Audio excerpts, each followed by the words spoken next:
Soil pollution क्या होता है, इसके मेन कॉज क्या है और इसको आप कैसे कम कर सकते हो। नमस्ते, मेरा नाम मनदीप दलाल है और इस लेक्चर में हम इन्हीं प्रश्नों के उत्तर खोजने की कोशिश करेंगे।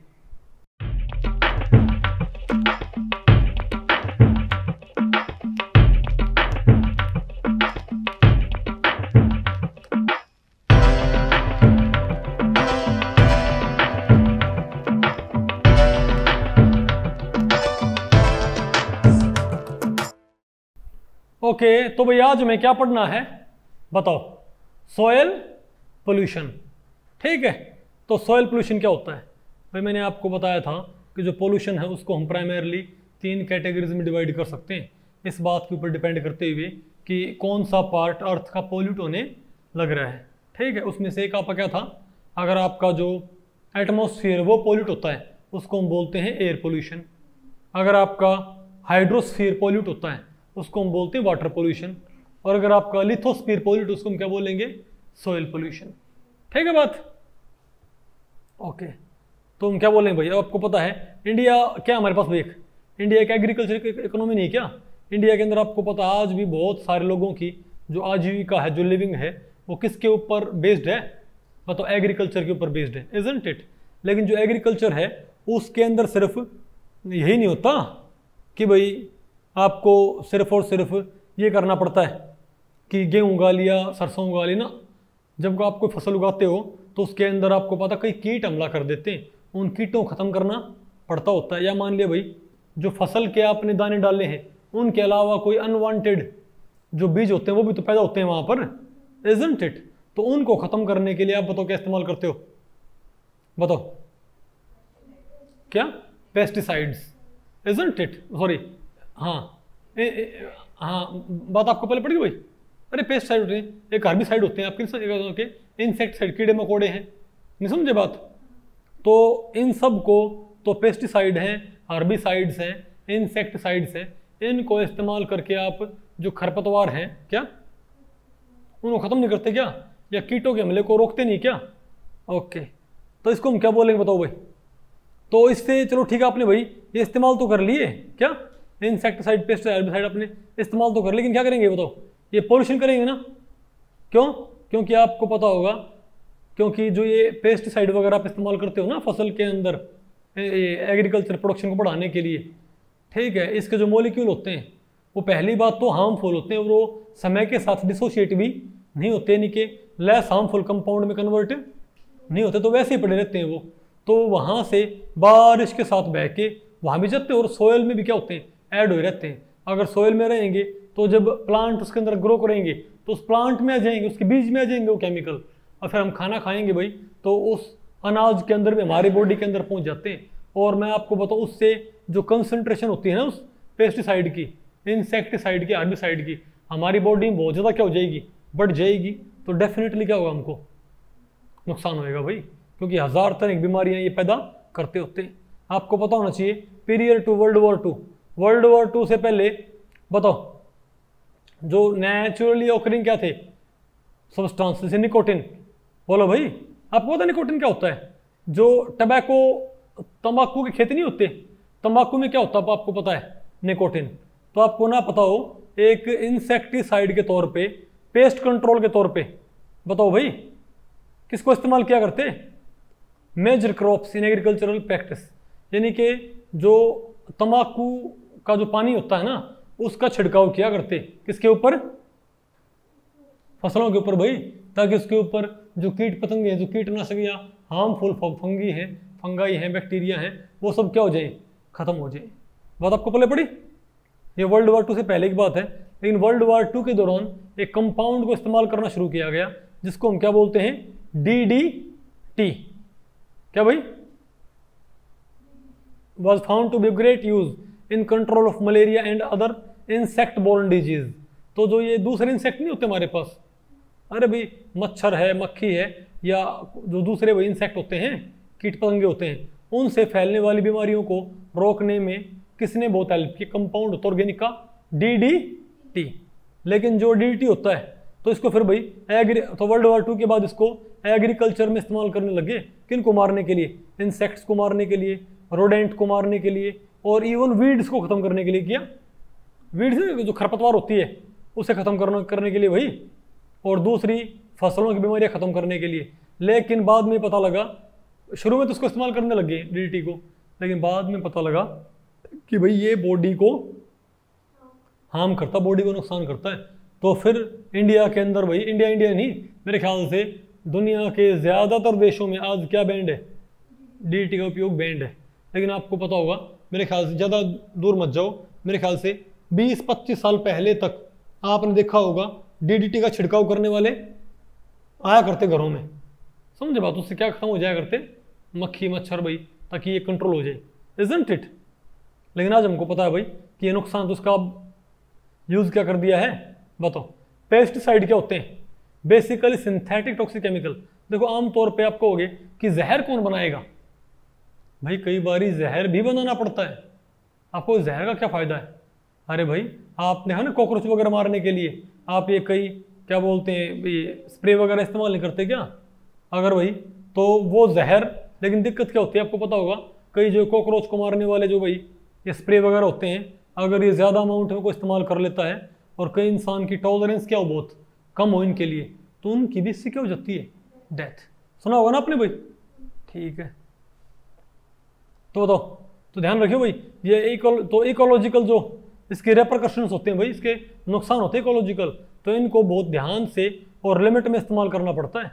और मैं एक बात और भी है, अगर आप एक ही तरह का अगर आप एक ही तरह का इंसेक्टिसाइड या पेस्टिसाइड आप इस्तेमाल करते रहे ना, तो जो पेस्ट है, इंसेक्ट है, ठीक है, जो कीट पतंगे हैं भाई या बैक्टीरिया वगैरह हैं, वो धीरे धीरे उस इंसेक्टिसाइड से क्या हो जाते हैं, रेजिस्टेंट क्या हो जाते हैं, वो उनको पता नहीं बात आपको पहले पड़ी। जैसे आपको पता होगा ना, अगर मान लिया इंसान भाई, जैसे आप बीमार हो जाते हो तो आपको डॉक्टर एंटीबायोटिक्स नहीं देते क्या, लेकिन वो एंटीबायोटिक लेने के बाद बताओ फिर क्या होता है, आप जल्दी क्या हो जाते हो, ठीक हो जाते हो, इजंट इट। लेकिन कई बार ऐसा होता है कि आपने खूब सारी एंटीबायोटिक खा ली तब भी आप ठीक नहीं, उसकी वजह क्या होती है, क्योंकि आपकी बॉडी के अंदर जो बैक्टीरिया है ना, वो उस पर्टिकुलर एंटीबायोटिक से क्या हो चुका है, रेजिस्टेंट, मतलब उसके ऊपर उसका असर नहीं होता। इसीलिए एक ही एंटीबायोटिक डॉक्टर कभी बार बार नहीं देते होते, क्योंकि एक बार अगर वो इस्तेमाल करते रहोगे ना, तो जो बैक्टीरिया है उसके अंदर म्यूटेशन होके क्या होके, और वो ऐसी काबिलियत डेवलप कर लेता है उससे लड़ने की, उस एंटीबायोटिक दवाई से। तो सेम काम यहाँ भी होता है, जो इंसेक्टिसाइड है या पेस्टिसाइड है उनको लंबे समय तक इस्तेमाल नहीं करते। देखो भाई, as insects resistance of DDT increased. आज मैं आपको बताऊं भाई, डीडीटी आप इस्तेमाल करो भी गए ना, तो भी डीडीटी से अब उतने नहीं मरेंगे कीड़े मच्छर मक्खी जितने पहले मर जाया करते। क्यों, पहले नया नया था भाई, तो मच्छरों को इसका पता नहीं था, लेकिन धीरे धीरे मच्छरों ने भी तो लड़ने की अपनी काबिलियत है, बोलो भाई फाइटिंग स्पिरिट उन्होंने डेवलप कर लिया, मच्छर से आसानी से नहीं मरते इससे। आगे आपको ये अरे बोलो, ठीक है। तो दूसरे जो टॉक्सिन केमिकल हैं उनको भाई इंट्रोड्यूस किया गया, उसके अंदर आपका क्या है, एल्ड्रिन है, समझे बात भाई, डाल्ड्रिन है, वर introduce in market by pesticide industry, ठीक है बात। और ज्यादातर क्या होते हैं, वाटर इनसोल्यूबल क्या होते हैं ये, ज्यादातर जो ये इंसेक्टिसाइड है, पेस्टिसाइड है, वाटर इनसोल्यूबल होते हैं, पानी में घुलते नहीं, ठीक है बात। और बायोडिग्रेडेबल भी नहीं है, मतलब ये समय के साथ ही टूटते फूटते भी नहीं है, मतलब जिस फॉर्म में आपने नेचर में डाल दिया ना, तो बहुत ही लंबे समय तक ये उसी केमिकल फॉर्म में कहाँ बने रहते हैं, नेचर के अंदर। तो टूटता, मान लिया आपने एक बायोडिग्रेडेबल पेस्टिसाइड मार दिया, या आपने बायोडिग्रेडेबल हार्बिसाइड मार दिया, समझ बात है, खाम खा की वेजिटेशन खत्म करने के लिए, तो क्या हो गया, बोलो भाई क्या होगा। तो मान लिया उसने वो खत्म कर दिया, लेकिन खरपतवार को खत्म करने के बाद वो अगर लेस हार्मफुल कंपाउंड में टूट जाए, कौन, वो केमिकल, तो नुकसान नहीं है। लेकिन ज़्यादातर पेस्टिसाइड, इंसेक्टिसाइड, हार्बिसाइड क्या होते हैं बताओ, वो लेस हार्मफुल कंपाउंड में टूटते ही नहीं, वैसे के वैसे पड़े रहते हैं 5-5 साल, 10-10 साल, तो उससे में फिर क्या होता है, नुकसान होता है। आगे आपको अरे बोलो भाई, और ध्यान रखियो फूड चेन के जरिए लगातार क्या होंगे ये बताओ, और ऊपर पहुंच जाएंगे, और हर बारी उनकी कंसंट्रेशन तो क्या हुई, लगातार बढ़ती जाएगी। देखो ये हमारे पास क्या भाई, molecular level, aquatic plant, small fish, larger fish, largest fish, human being, क्योंकि भाई फूड चेन के ऊपर कौन बैठा है? इंसान कहाँ बैठा है? बिल्कुल फूड चेन में। और भाई जब इंसानों के अंदर ये इनकी कंसंट्रेशन लगातार क्या होगी? बढ़ती जाएगी ना। जब इंसानों के अंदर इनकी कंसंट्रेशन लगातार होता क्या होगी भाई? बढ़ेगी। ध्यान रखियो, the pollutant gets 10 times concentrated. हर एक लेवल पे आप जाओगे ना, हर एक लेवल के बाद इसकी कंसंट्रेशन क्या हो जाएगी? 10 टाइम्स बेटर हो जाएगी, मतलब फालतू हो जाएगी 10 टाइम्स कंसंट्रेशन। और कंसंट्रेशन इतनी ज़्यादा होने के बाद इंसानों के अंदर किसी पर्टिकुलर इंसेक्टिसाइड, वो मारा तो था इंसेक्ट्स को मारने के लिए, पहुंच गया हमारी बॉडी के अंदर, और फिर इससे हमारी बॉडी के अंदर बहुत सारे फिजिकल और साइकोलॉजिकल डिसऑर्डर आते हैं। यही नहीं सोचियो कि सिर्फ इंसान की जो बॉडी है सिर्फ वही शारीरिक बीमारियाँ होंगी, जो इंसान का साइकोलॉजिकल डिसऑर्डर होते हैं ना, इंसान पागल भी हो सकते हैं भाई। कई इंसेक्टिसाइड, पेस्टिसाइड ऐसे होते हैं अगर जिनके कांटेक्ट में आ जाए ना, तो इंसान का जो सोचने समझने की जो काबिलियत क्या हो जाती है? खत्म हो जाती है या कम हो जाती है। नहीं समझे बात? ओके, तो साइकोलॉजिकल डिसऑर्डर भी इससे पैदा होते हैं। नहीं समझे बात भाई? तो in response to high persistence of chlorinated organic toxin, और ज्यादातर में क्या होता है? क्लोरीन कंपाउंड होते हैं। क्या होते हैं ये? क्लोरीन कंपाउंड भाई। A new series of less persistent और more biodegradable product called organophosphates और carbamates have been introduced in the market. तो जो क्लोरीन वाले इंसेक्टिसाइड, पेस्टिसाइड, हर्बिसाइड हैं, क्योंकि नुकसानदायक ज़्यादा हैं, तो उनके मुकाबले अब कौन से ऐड किए गए हैं? कार्बामेट्स और कुछ फॉस्फेट्स। नहीं समझे बात भाई? ये इतने नुकसान नहीं करते, और ये क्या है? बायो डिग्रेडेबल भी हैं। अरे बोलो भाई, नहीं आपको? अरे बोलो भाई, नहीं, अरे सॉरी, ये क्या है भाई? बायोडिग्रेडेबल। क्या है ये? बायोडिग्रेडेबल क्या है ये? अरे भाई new series of less persistent और मोर बायोडिग्रेडेबल, मतलब ये बायोडिग्रेडेबल है। जो ये फॉस्फेट और कौन से ऐड किए आजकल मार्केट में? रहे कार्बामेट्स। फॉस्फेट या कार्बामेट के नाम से जो कहते हैं, आपने सुना है ना, फॉस्फेट नाम की दवाई आती है, नहीं आती? उपकार आपको पता होगा, खेतों में डालने के लिए के। हाँ, तो उनका लेकिन नुकसान ही फालतू है। ये बायोडिग्रेडेबल बेशक है, लेकिन इनसे एक नुकसान होता है, ये ज़्यादा हार्मफुल उस टाइम पे जब इसको छिड़कते हैं। तुम समझे बात? तो क्लोरीन वाले जो कंपाउंड थे, टॉक्सिक कंपाउंड, उनको स्प्रे करने में इंसान की जान जाने की खतरा क्या है? मुश्किल है, लेकिन वो क्या है? नॉन बायोडिग्रेडेबल, लंबे समय में ज़्यादा नुकसान करेंगे। और जो बायोडिग्रेडेबल है उनमें कमी क्या है? जब उनको आप मारते हो ना ताज़ा, तब उनसे बहुत ज़्यादा क्या होता है? नुकसान। इसलिए आपने सुना होगा कई बार कई इंसान ऐसे होते हैं, खेत में दवाई मारने गया, क्या हाँ रो आया ही नहीं भाई किसान, ऐसा होता कई बारी। वो इसीलिए होता भाई, मान लिया हवा ऐसी है कि भाई मतलब उसी की तरफ आ रही है वापस, नहीं आपको समझ में, एक खेती मार दी तो बार बार उसकी बॉडी में कंसंट्रेशन बढ़ते भाई, और उसको जी में चलाकर भाई वो इंसान बेहोश हो गया, आगे गिर गया, मर गया फिर। ठीक है, तो भैया तो बड़ा खतरनाक खेल है तो। ठीक है, बोलो भाई, as some pesticide related deaths of agricultural field workers, insects have become resistant to these insecticides. Insects भी इनसे जो इजीली भाई मतलब इनसे लड़ लेते हैं भाई। नहीं आपको तो एक नया ये मान रहे हैं कि भाई, बोलो भाई, एक नए क्या बोलते हैं, कुछ ऐसे कंपाउंड सोच रहे हैं जो लेस हार्मफुल हो और बायोडिग्रेडेबल भी हो। ठीक है, और जो हर्बिसाइड्स हैं क्या हैं? हर्बिसाइड्स कौन से बताओ? Sodium chlorate, sodium arsenite and many other. बोलो भाई, during the first of last century, बोलो भाई, एक mechanical to chemical weed control हो तो गया, लेकिन ध्यान रखियो भाई ये एनवायरमेंटल फ्रेंडली नहीं है। आपको मैकेनिकल वीड कंट्रोल क्या होता है? देखो मान लिया आपने फसल लगा रखी है सरसों की, किसकी भाई? सरसों की आपने फसल लगा रखी है, या आपने भाई, लेकिन उसमें जो इंसेक्ट जो दूसरी, लेकिन उसमें कोई दूसरी फसल पैदा हो जाए, क्या? सरसों की फसल लगा रखी है आपने, लेकिन उसमें कोई दूसरे पौधे ही पैदा हो जाए, तो फायदे के नुकसानदायक है वो। क्यों?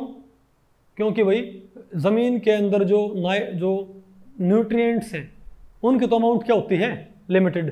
तो उनकी दोनों क्या करें? कंपीट। हमारी फसल के पौधे भी कंपीट करेंगे, और जो वीड है, खरपतवार है, उसके पौधे क्या करेंगे? आपको पता होगा ना, जब आप कुछ बोते हो जब आप कुछ अपने बाग में कुछ छोटी मोटी चीज़ बोते हो तो वही नहीं उगती, और भी कई खाम खाम की चीज़ें उग जाती हैं भाई, उसको क्या बोलते हैं, वीड्स बोलते हैं उनको, नहीं आपको। तो उसको भाई ख़त्म करने के पहले पता क्या तरीके होते थे, मैकेनिकल सेपरेशन। क्या करता, मान लिया सरसों में कुछ पैदा होगी खाम खाई पेड़, उनको 1 बाय 1 क्या करते, उनको उखाड़ के बाहर कर दिया करते, या उसको बोलते थे नलाना। क्या भाई, नलाई करना, नलाई का मतलब पता क्या होता है, कस्सी लेके या कोई भाई एक फावड़ा सा होता था, ठीक है, कसौला, उससे सरसों के ऐसे उसको कैसे पूरे खेत को खोदते थे, सिर्फ पेड़ों को छोड़ देते, तो बाकी चीज़ें क्या होती, कट के खत्म हो जाती है आपको समझ। लेकिन उसमें टाइम कंज्यूमिंग बहुत, क्या, हाँ वो, लेकिन टाइम कंज्यूमिंग बहुत होया करता, समझे बात। दूसरा भाई, और एक बार दवाई मार दो सारे खेत में खरपतवार क्या होगी, खत्म होगी। तो आसान तो है लेकिन ये नुकसानदायक भी है, नहीं आपको। अरे बोलो भाई, more herbicides are toxic to mammals but are not persistent. ज्यादातर हर्बिसाइड्स क्या होते हैं बताओ भाई, मैमल्स के लिए क्या होती हैं, toxic, but are not as persistent as organochlorides, इतने परसिस्टेंट नहीं हुई। These chemicals decompose in few month, ये फिर भी कुछ महीनों में टूट फूट के लेस हार्मफुल कंपाउंड में कन्वर्ट हो जाएंगे। आगे आपको जो ऑर्गेनोक्लोराइड्स की तरह हैं, these to become concentrated in the food web, ये भी क्या होते हैं लेकिन भाई कंसंट्रेट, और इनका भी क्या होता है धीरे धीरे। अरे बोलो भाई, कहाँ पर गया, studied show that cornfield spread with herbicides are more prone to insect. अब आपने मान लिया हर्बिसाइड मार दिया कॉर्नफील्ड के अंदर, क्या एक दिक्कत और भी है, आपने हर्बिसाइड मार दिया कॉर्नफील्ड के अंदर, लेकिन फिर उस पर किसका अटैक के चांस बढ़ जाएंगे बताओ, कीटों के, किसके भाई, इंसेक्ट्स। नहीं समझे बात आपने। कई बार क्या होता है, वीड खत्म करने के लिए कुछ मारते हो ना, तो वीड तो खत्म हो जाएगी लेकिन कीटों का अटैक उस पर क्या हो जाएगा, बढ़ जाएगा। तो भाई ये बड़ा एक अजीब सी सिचुएशन होती है, समझे बात। लेकिन ध्यान रखियो, pesticide and herbicides represent only very small portion of wide spread chemical pollution. लेकिन वो थोड़ा भाई केमिकल पोल्यूशन और भी क्या होता है, बहुत ज़्यादा होता है सॉइल में। लेकिन भाई सॉइल में आप, क्योंकि भाई खेती बाड़ी के दौरान ये ज़्यादा इस्तेमाल नहीं होते क्या, अरे बोलो। और उसके अलावा आपको पता है जो एटमॉस्फेयर के अंदर जो पोल्यूशन होता है वो भी बारिश के साथ में कहाँ पड़ सकता है, सॉइल के अंदर। कोई एक पोल्यूशन एक तरह का ना होता, पोल्यूशन एटमॉस्फेयर का है, आ जाएगा कहाँ, सॉइल के अंदर। आ जाएगा कहाँ पर, हाइड्रोस्फीयर के अंदर, पानी बह के भाई। तो एक पोल्यूशन एक जगह तक लिमिटेड नहीं होता, वो लगातार अपना मतलब भाई वो और जो स्फीयर है उनको भी अफेक्ट करता होता है, ठीक है। तो भाई इस लेक्चर में इतना ही। अगर इस लेक्चर के बारे में आपके कुछ प्रश्न या सुझाव हैं तो आप मुझे नीचे कमेंट सेक्शन में पूछ सकते हैं, मैं उनके उत्तर देने की पूरी कोशिश करूंगा। तो भी ठीक है, मिलते हैं अगले लेक्चर में, तब तक के लिए नमस्ते।